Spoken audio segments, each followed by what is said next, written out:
Good afternoon, Tuscaloosa. Good afternoon, Tuscaloosa.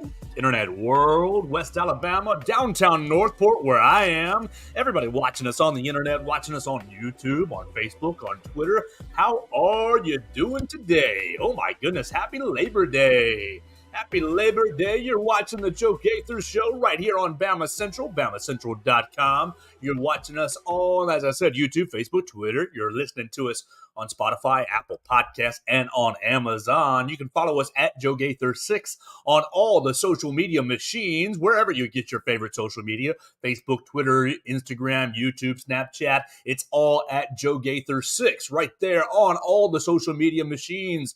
Yes, Stephen, I am starting late today for two reasons. One, Labor Day, and why the hell not? Nothing else is going on. You can't find any other live programming locally. But two, Stingray, we are starting late because I was just over at the Naylorstone Media Room listening to Nick Saban and listening to Terry Arnold and Jalen Milrose. So, what's up, Stingray? We appreciate you checking us out and listening to us. You can watch us on Facebook and join Stingray on the comment section. Listen to Stingray's program on two stations now, down in Hattiesburg, Mississippi, and right here in Tuscaloosa as well. So appreciate him hanging out with us right there. So what are we going to do today?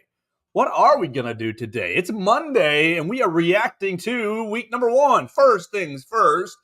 Alabama gets a big old win, 56-7 over MTSU, and I enjoyed myself in the stadium. I got to enjoy myself as a fan. Thank you so much to Mr. Miller giving me the tickets this weekend. They were very, very much appreciated. I appreciate that very, very much, and it was a great time. It was a great time in Bryant-Denny Stadium. Let's kind of game plan what we're going to do, because I just walked in the door from Nick Saban, Jalen Milroe, and Terry and Arnold. You can read all of our coverage right there at BamaCentral.com. Katie Wyndham and Austin Hannon were also in the building. Those two, Katie Wyndham and Austin Hannon, really did a lot of work over the weekend. They were in the press box for the ball game this Saturday, so they worked deep into the night while I enjoyed myself. I'm still kind of feeling the effects from Saturday night. We're going to have to be a little bit smarter with this coming Saturday night, and that's okay. It's going to be a huge Saturday with Texas on deck coming up soon. But we don't want to skip over what we saw on this past Saturday. Yes, I know. It's MTSU. It's the Blue Raiders. Who cares?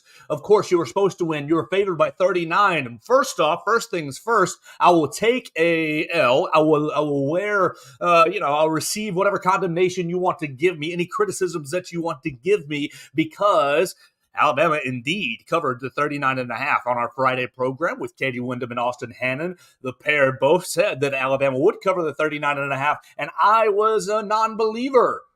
I thought MTSU would give us a little bit more of a challenge, give Alabama a little bit more of a challenge on Saturday. I thought that their havoc plays on defense would create a little bit more of an issue for Alabama's offensive line, and I thought maybe there might be a turnover or two. I thought MTSU putting the ball into the air over and over and over again might get them on the scoreboard a little bit more than they did. I really was thinking about 38-10 was kind of what I was thinking going into the ball game, 42-10 or somewhere right in that range. But really, yes, Stingray, the missed field goal absolutely killed any momentum that they had. I was very excited as a fan watching that. They drove down the field, what was that, in the second quarter, third drive, maybe fourth drive or so, and they got right about 20, 25-yard field goal chance, and they pushed it wide. That is my wide right. They were, they had their chance to get on the scoreboard right there and did not. What do we want to start with? I want to start with the positives. Yeah, major positives. Everything that you've been hearing in the offseason. That was kind of my big question. Like, I was really excited about this game, not because it was MTSU and I thought it would be a very competitive game, but I thought we're going to find out. We're going to learn if all the talk in the offseason, if everything that we've heard, get back to the Bama standard, Kevin Steele defense, physical offensive line, we're going to find out if all that stuff is true. And what do we see on Saturday? We saw that, at least for now, week number one, it started off true. The Alabama defense came out their first two drives, and MTSU had a net of negative 2 yards. 6 plays, negative 2 yards, 2 punts, and boom, the Alabama offense is back onto the field. Starting the game off with a 3-and-out, you get a negative play, and boom, a punt. And Jalen Milroe, man, What a start for Jalen Milroe. We just heard from him in the Naylor Stone media room. You can look at that on the BamaCentral YouTube page if you want to check that out. Subscribe to the program right there at the BamaCentral YouTube page, and just subscribe to BamaCentral as well. Jalen Milroe, what a night. Oh, what a night. All the naysayers got to go somewhere. Y'all got to go hide. Obviously, I guess the only thing that the naysayers can say now is, ooh, as the dog coughs behind me, the only thing the naysayers can say now is, oh, it was MTSU. You got to do it against better competition. And they're right. They are right. That's true. But there's nothing that Jalen Milroe can do about the competition that he plays in week number 1. How did he respond? How did he react? He was, 13 of 18 for 194 yards, 3 tutties. Oh, what? 7 carries, 48 yards, and 2 touchdowns as well. The first drive, about as efficient as can be. The ball never touched the ground in the first drive. You had an easy pass to Isaiah Bond. You ended up having a second easy pass down to Burton. Like, it was simple passes to the first drive. Obviously, you love to see Isaiah Bond run over the MTSU defender on the sidelines, and the players after the game talking about Isaiah Bond setting the tone from the wide receiver position. Really kind of let everybody know what was up right there on that first drive. But Jalen Milroe, he operated the offense except for the one. He basically didn't check out of a play, and it resulted in an MTSU tackle in the backfield. You saw J.C. Latham turn around, look around like, hey, man, should have been an audible. We should have checked out of it to something else. Really, though, Jalen Milroe managed the game beautifully. He ended up converting on a couple third downs on the first drive. What was the complete 10 out of 13 third downs throughout the game as a whole? Jalen Milroe did exactly what everybody has been saying that Alabama needed from its quarterback position all summer long. Oh, man, the offensive line is going to be so good. The running backs are going to be so good. The wide receivers are going to be improved. All the quarterback needs to do, whoever the quarterback is, needs to just manage the game.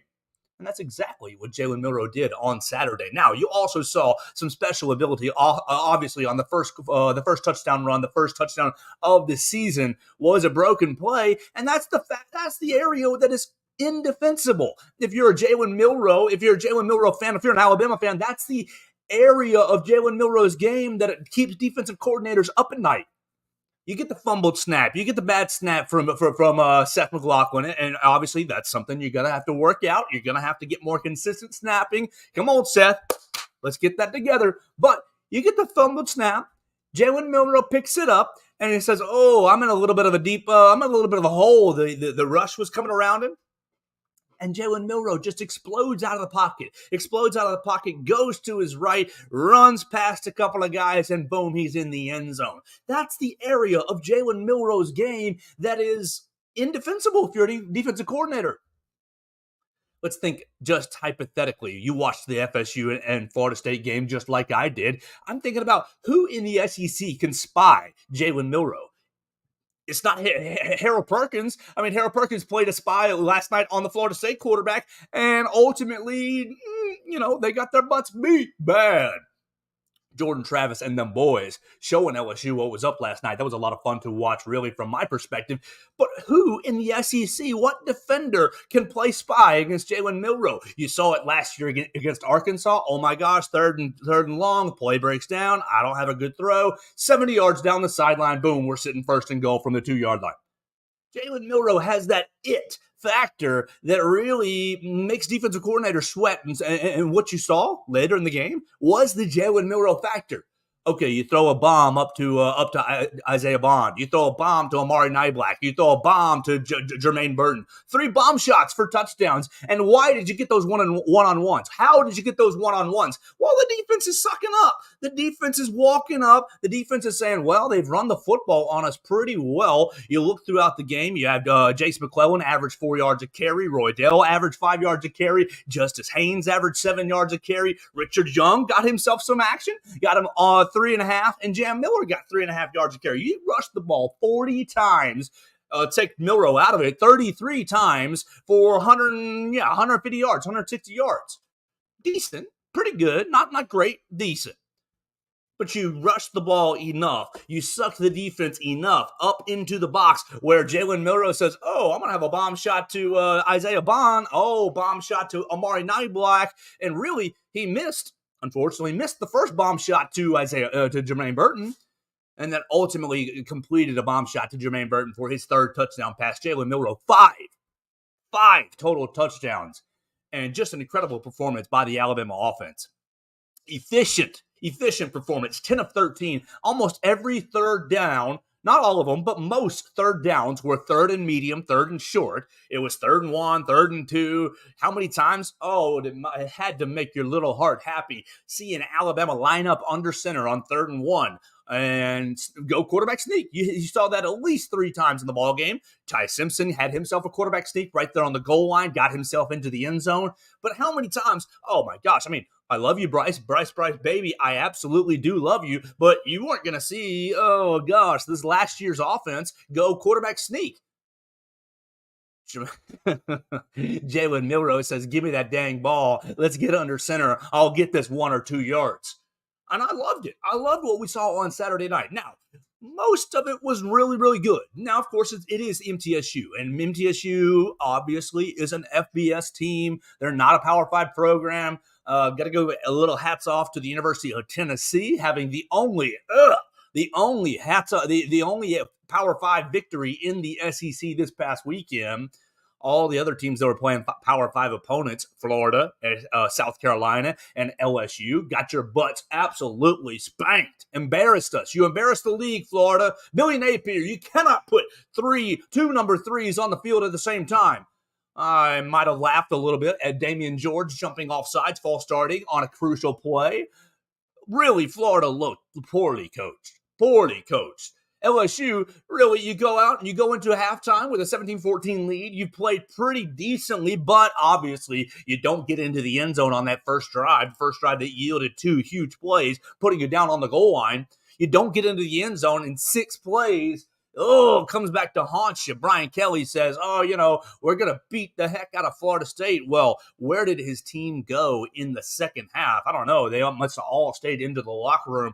Jordan Travis, Florida State, and them boys ran all over them and threw all over them in the second half, physically just dismantling LSU, embarrassing themselves. Honestly, literally embarrassing themselves. And in South Carolina, too. You're playing the Battle of the Carolinas. You're playing one of your biggest rivals, and Mac Brown and North Carolina punked you guys. So Tennessee, you get the best win in the SEC this week. And yes, that does kill me to say, but yes, you get the best win in the SEC this week. I recently this morning put up power rankings for the SEC right there on BamaCentral.com. You can read about it right there, BamaCentral.com, or all of our social medias. I'm going to be updating and putting out power rankings every single week for the SEC.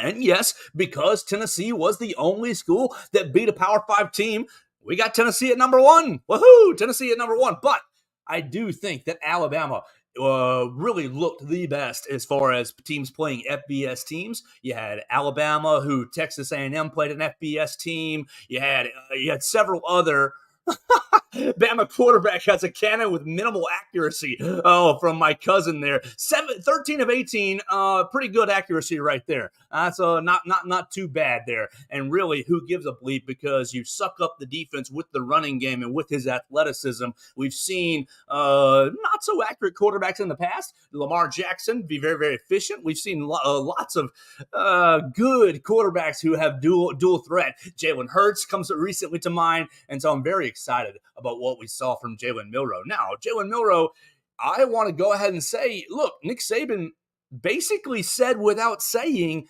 today in the media room that Jalen Milroe is the starter on this team. I know he went out the last couple of weeks in fall camp saying, oh my gosh, whoever's the starter in week 1 isn't guaranteed to start the whole year, and whoever's the starter has to keep playing well. Well, let me just tell you what happened earlier today. We went into the Naylor Stone media room. We're supposed to hear from Terry and Arnold and from Ja'Cory Brooks, wide receiver Ja'Cory Brooks. And we're sitting there after Terrion, waiting. No big deal. We don't have anywhere else to be. It's Labor Day. Literally, this is the only job we have. No big deal. And so we're waiting, writing our stuff. And who rolls into the media room? Mr. Jalen Milroe. Now, it's one thing to give the quarterback to the media in postgame because, he just played his game. But to give the quarterback ahead of a new week, the media availability, it's basically the stamp of approval. It's basically this guy's going to be the number one again. He's going to be the number one against Texas. And if he plays decently, if he plays above average, he's going to continue to be the number one quarterback on this team. And it sounds like the team has really one of Coach Saban's biggest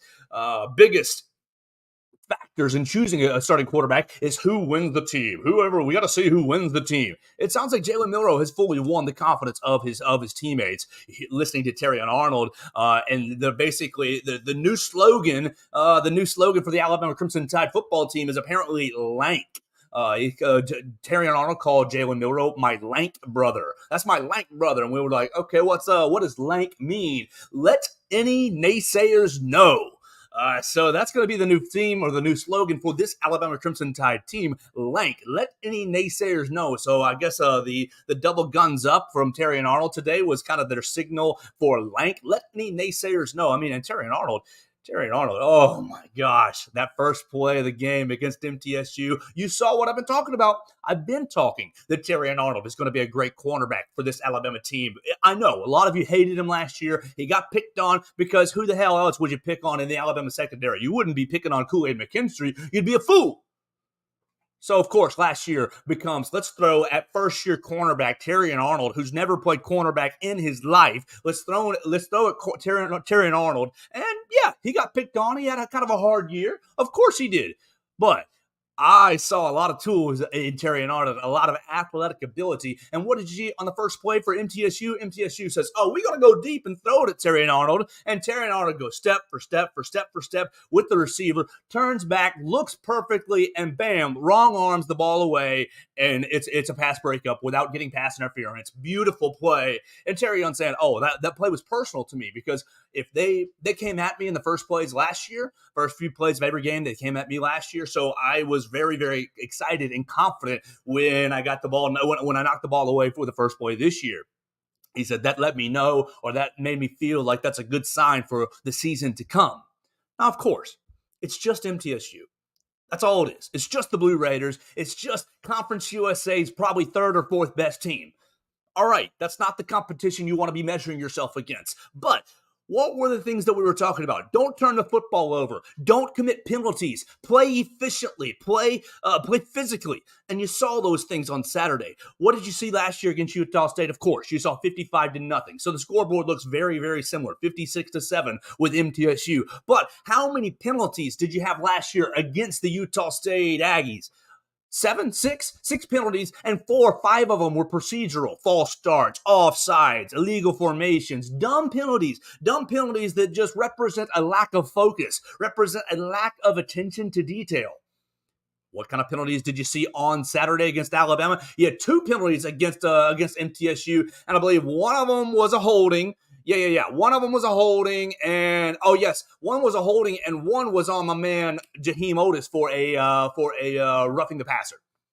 Those penalties, effort penalties. I can accept and live with those effort penalties. Now, obviously, you don't want to have a multitude of them, but really, you don't have the effort. You don't have the stupidity penalties, the substitution violations, the false starts, the delay of games, those stupidity penalties. I mean, I love you, Will Anderson, but you jumped off sides. Way too much last year. You gave away free yards way too much last year. Those stupid penalties, pre-snap penalties that you just got to get away from. We went over it over last week. Alabama, 41 penalties against Texas, Tennessee, and LSU. How do you win a game against a team if you're going to have 41 bleeping penalties? How? It's just really, you set yourself not only behind the 8 ball, but way behind the 8 ball. Now, of course, the officials, they got to make the right calls. They're making the right calls. It's a tough game, but you cannot give them easy calls that are false starts. You cannot give them easy calls like offsides. You cannot give them easy calls like illegal formations or substitution violations. And so to see that area be cleaned up on Saturday, now, it's just 1 week. You've got to get You got to show it. You got to prove it to me against Texas. Now, I did like that MTSU went a couple of times into tempo and tried to test our defense. And yes, I didn't love that our defense wasn't always set. They were better. They weren't standing over there with their hands on their hips, looking for Pete Golding to signal into plays, but they were better. It was a better showing for this Alabama defense. Now, what else you liked? You saw 2 turnovers, one from Jalen Key and one from Kendrick Blackshire. Kendrick Blackshire absolutely ripping the football away from a MTSU defender, just basically saying, oh, I'm just going to run up, and instead of tackling you, I'm grabbing the ball and ripped it right away from him. I'd love to see a little more Kendrick Blackshire out of the inside linebacker room. I did think that the second inside linebacker position is still very much up for grabs. Who's going to play next to Deontay Lawson? You saw Stresman Marshall get a lot of run. You saw Kendrick Blackshire get a lot of run. That's all I really noticed from the stands. I will be replaying the game and trying to take away more takeaways, but I thought, Tresman Marshall wasn't always impressive to me. But Kendrick Blackshire sure was, bringing that wood right next to Deontay Lawson. Now, I loved what I saw out of Dallas Turner. I thought Chris Baswell played really, really, really well. So, as a whole, the Alabama defense from back to front played extremely well, I thought. Now, again, it's just MTSU. This coming up week, it's going to be a lot more difficult with Steve Sarkisian, Quinn Ewers, Xavier Worthy, A.D. Mitchell, and them boys coming into Tuscaloosa. And really, everybody and their mother is coming to Tuscaloosa. If you are planning to be in town, you better get here tomorrow, because you got ESPN College Game Day, you got SEC Nation, you got Barstool Sports, you got Josh Pate, Lake Tick Josh. You have literally everybody and their mother coming to town. Oh, the Joe Gaither Show, we're still in here. We are in town anyways, but it's going to be a huge week. And much like, your 2019 LSU matchup, your 2011 LSU matchup, much like these matchups that bring over 100,000 people outside the stadium, I think it's going to be kind of like that. Obviously, the stadium will be packed. And I was impressed with the Alabama faithful really filling up Bryant-Denny Stadium this weekend. I know, only MTSU, and I did see a lot of cheap tickets available online. If you guys were looking for those, you were able to find them pretty easily online, StubHub and the like. They weren't that expensive, but I thought going into the week, as I was watching the ticket prices kind of go up and go down and fluctuate down into the $15, $25, $30 range, I was like, we're going to see a lot of empty seats. And no, we didn't experience that. I stayed almost to the very, very end. I stayed, there's about a little under 2 minutes left on the clock when I started walking down the spiral. And by the time I hit the bottom of the spiral, I was hearing Rammer Jammer in the stadium. So do I get credit for 60 minutes or probably 58 minutes of football? Yeah, that's probably about right. But I was impressed with the crowd. The crowd was into it, much more into it than I have felt like they've been before on previous Cupcake games. So I think that's a good sign. And I think you've got a real hunger in this fan base right now to return to the Alabama standard. And really, when I'm walking away and I'm analyzing the game and thinking about it, this team looks a lot. I mean, through 1 week, everything's got to go well and continue to progress. But there's shades of 2015 Alabama to me. Shades of 2015, where Jake Coker is a strong leader, is maybe not the most accurate passer, but has a hell of an arm and has a great deep ball, can drop it in the bucket to our Darius Stewart and the like. Is very physical when he wanted to. Jake Coker was very physical, not always the fastest, but when he decided to tuck his head and run from the quarterback position, it was, watch out. This Clydesdale is going to run over you. I thought a lot of shades of 2015. Now, obviously, there's no Derrick Henry in the backfield like there was in 2015. I won't even suggest that any of these running backs are in that ilk, not even stylistically and probably not talent-wise. Now, I do like what you have in the running back room. I thought Jace acquitted himself very, very well for a first week. I thought Roy Dell acquitted himself as well for the first week. I wanted to see more Justice Haynes. I was surprised a little bit to see Jam Miller be the next one off the bench before Justice Haynes. But hey, Jam Miller played okay, and Richard Young got some reps as well. So Nick Saban really repping all 5 running backs that might make an appearance and might make a contribution to this Alabama Crimson Tide team. I really thought, no, it's not pre-recorded, Julian. I'll get to your question. I'll get back to your question in just a second. I'm just on a rant. I don't want to. I'll get back to your question in just a second.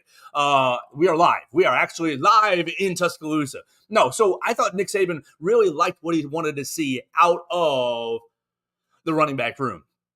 The receivers?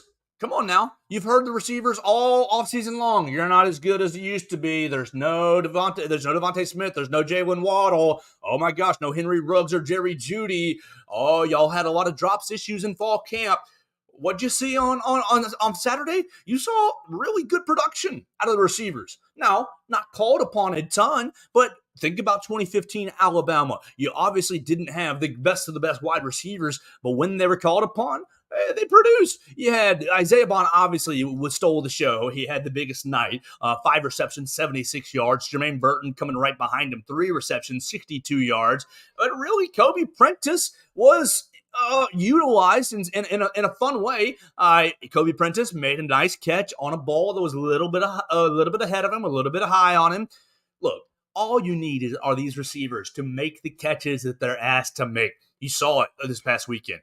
Jalen Milroe drops it right in the bucket for Isaiah Bond. It was a perfect ball. Amari Niblack right in the bucket again. Now, he did miss a long shot to Jermaine Burton before hitting Burton on the touchdown pass. So, no, it wasn't all perfect for Jalen Milroe, but 3 for 4 on deep shots for 3 touchdowns.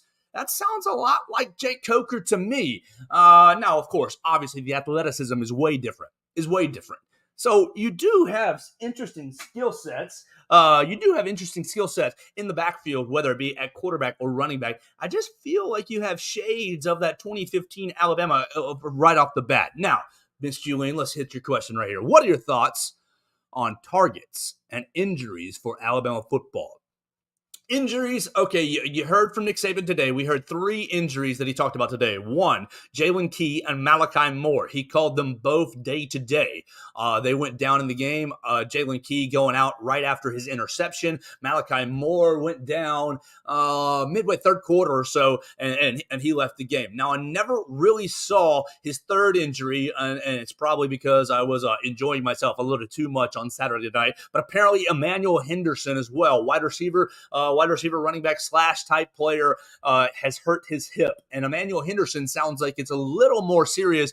Coach Saban saying not really sure about his status, said he might miss a couple of weeks. Now, Jalen Key and Malachi Moore, vital players. Malachi especially. Malachi is a very, very vital player for this Alabama back end because of the communication and experience that he brings. Coach Saban's been very, very vocal throughout the offseason, and when asked about him on Wednesday of last week, talked about Malachi and his ability to communicate and get the defense set.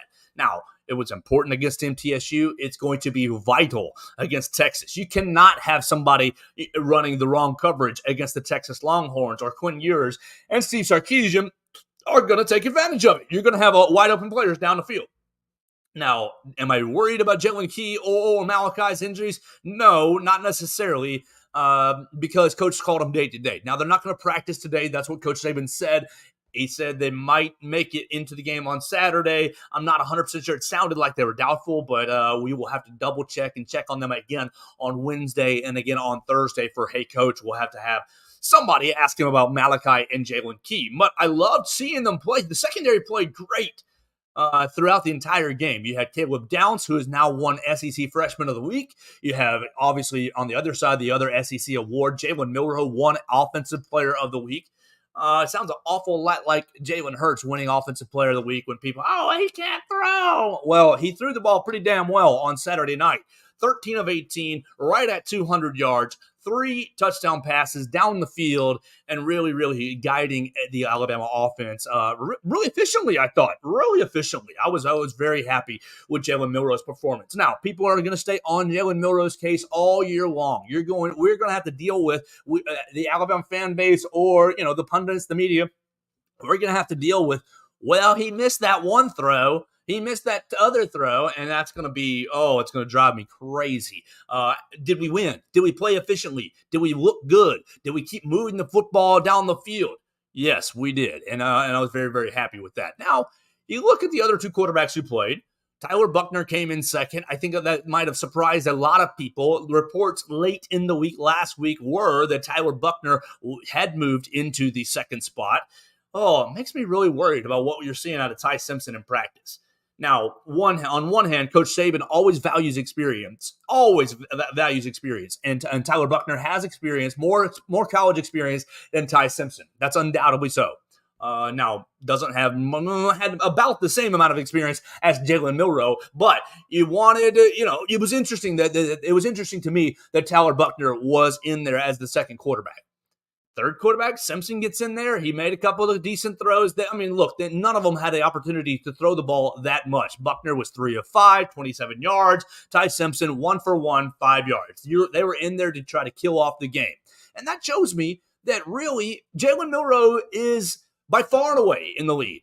He didn't throw out Buchner and Simpson in crucial moments of the game. He didn't throw out the two quarterbacks when, the game was still in the balance. It was all Jalen Milroe while the game was still, I guess, in doubt for the first 5 minutes or so. No, Jalen Milroe led this offense, and Buchner and Simpson were clearly put in during mop-up duty. That's another thing I got wrong throughout the offseason. I thought that you'd have two quarterbacks go out there and play a series or 2 or 3, and then another series or 2 or 3. That did not happen. It was all Jalen Milroe until the game was out of reach. And so I enjoyed it. I had a blast in Bryant-Denny Stadium this weekend. It was really fun to feel like everything that the guys had talked about this week for the summer and the fall. It was really fun to feel like it came to fruition. Now, do you want to see more out of the offensive line? Yes. Yes, you do. You want to see more of the offensive line. Now, part of that is Jalen Milroe checking you into the right plays, checking you into the right protections. Of course, you had the negative yardage play on the first drive. That was a sweep out to Jace McClellan that got blown up. That play should have been checked out of. And then later in the game, you had a sack on Jalen Milroe that, who was it? Jam Miller? Oh, gosh, Jam Miller had a terrible block from the running back position. You need to see nice production, nice pass blocking from all 5, really 6 players when you account for the running back as well.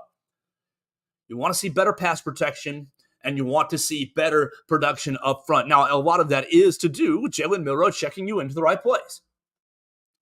But all in all, it was a good first step. It was a really strong first step for the Alabama Crimson Tide team. Obviously, there's many more new plays to go. There's 11 more games to go. This weekend is going to be a lot more challenging. Not a little more challenging, a lot more challenging. You look at Texas, they beat up on Rice, but they really didn't show a whole lot. I think a lot of people do not get sucked into that score. Don't get sucked into, they only beat Rice by, 37-3? Don't get sucked into that score, man. I really feel like Steve Sarkisian and them boys are getting ready for Alabama. Don't get sucked into that low production.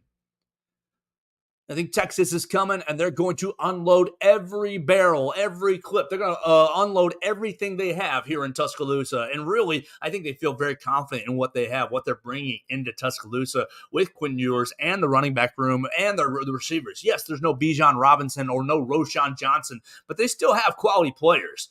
And Steve Sarkisian, I think Steve Sarkisian is going to know how to bleep with the Alabama defense a good bit. And it's going to be a challenge. And really, if you have tickets, get on in there and yell. Look, one big takeaway I have from the Texas game last year was it was a rowdy environment from before the game even started.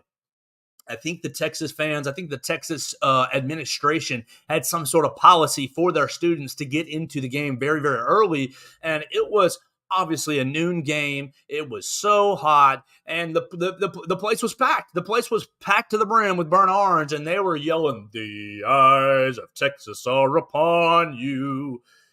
Whew, it's going to be a challenge this coming weekend, and Alabama fans need to accept and embrace the challenge with the football team and say we're not going. Oh, look. I know a lot of you guys are the wine and cheese crowd, the the little bit of the booster crowd, like, oh, we expect Alabama to play well, so we're not going to cheer for anything except for a touchdown.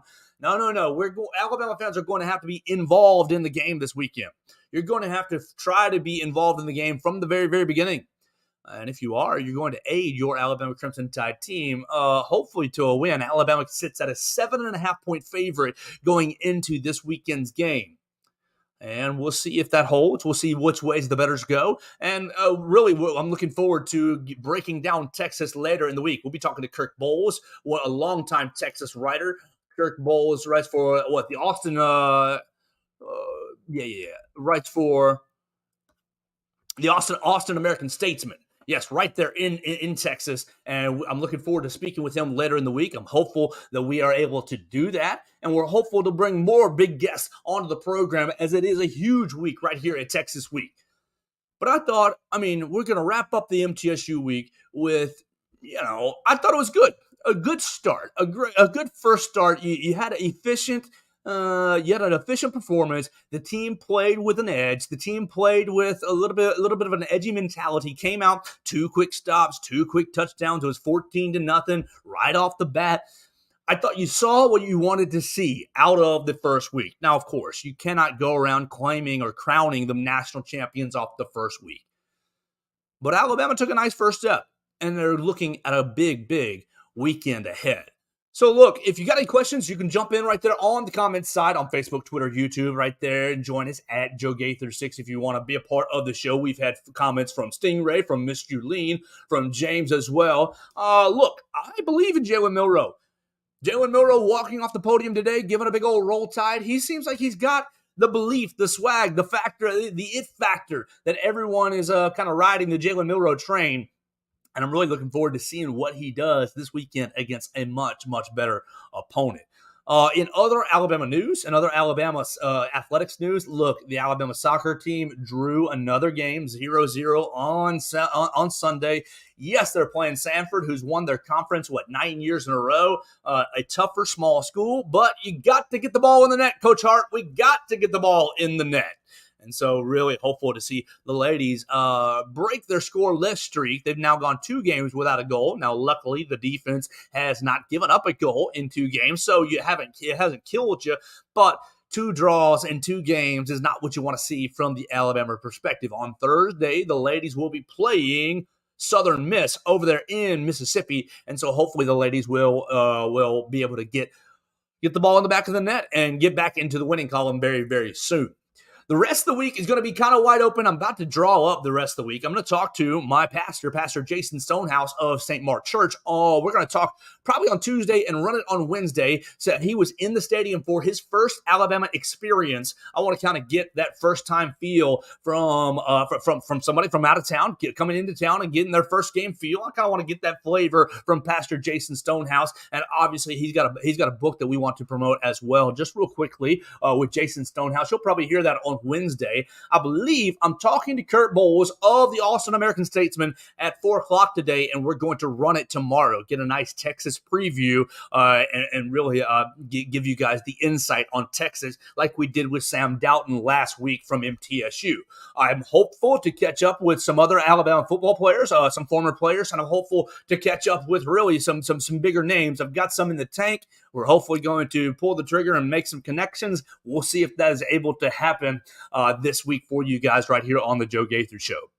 I want to encourage you guys to pay attention to us on BamaCentral.com. We are your Sports Illustrated home for the Alabama Crimson Tide. We're covering everything Alabama, every press conference from all the sports. We're covering all the breaking news. Really, obviously, football is king, but we are covering anything and everything Alabama related at BamaCentral.com. You can follow me at Joe Gaither 6 on all the social media machines. on Facebook, Twitter, YouTube, Snapchat, Instagram, really everywhere at Joe Gaither 6. Subscribe to the BamaCentral YouTube channel so you don't miss a single episode. Subscribe to us on Spotify, Apple Podcasts, or on Amazon. We'll continue to bring you all kinds of great news. Look, it's a huge week, and we're going to try to make it a huge week right here on the Joe Gaither Show on BamaCentral.com. So I appreciate everybody watching us and listening to us. I had a blast in Bryant-Denny Stadium. I want to thank Mr. Miller for giving me a ticket this past weekend, and I'm looking forward to being back in the stadium this weekend to see Alabama defeat Texas. It's going to be a stressful night. It's going to be a fun night. Get under the lights in Bryant-Denny Stadium this weekend, 7 p.m. Go down to the Quad early, go see College Game Day, and make a whole day out of it. It's going to be a blast right here on BamaCentral.com, right here in Tuscaloosa, in Northport, in the West Alabama area. So look, we'll be back tomorrow. I think we'll be back with an interview with Kurt Bowles, the Austin American statesman, the longtime writer, has covered the Texas Longhorns for longer than I've been alive. So we're looking forward to hearing from him, and then we'll be looking forward to having a great rest of the week. I know it's been Labor Day, and I'm sorry for the late show. We put it on due to Labor Day. We put it off just a little bit, and we put it off due to wanting to hear from Nick Saban, Terrion Arnold, and Jalen Milroe. You can read all about that at BamaCentral and BamaCentral.com. So for you, the listener, the viewer, I love you the most. I appreciate you the most. You guys are the reason that we do this. I am Joe Gaither, and this was another edition of the Joe Gaither Show right here on BamaCentral and BamaCentral.com.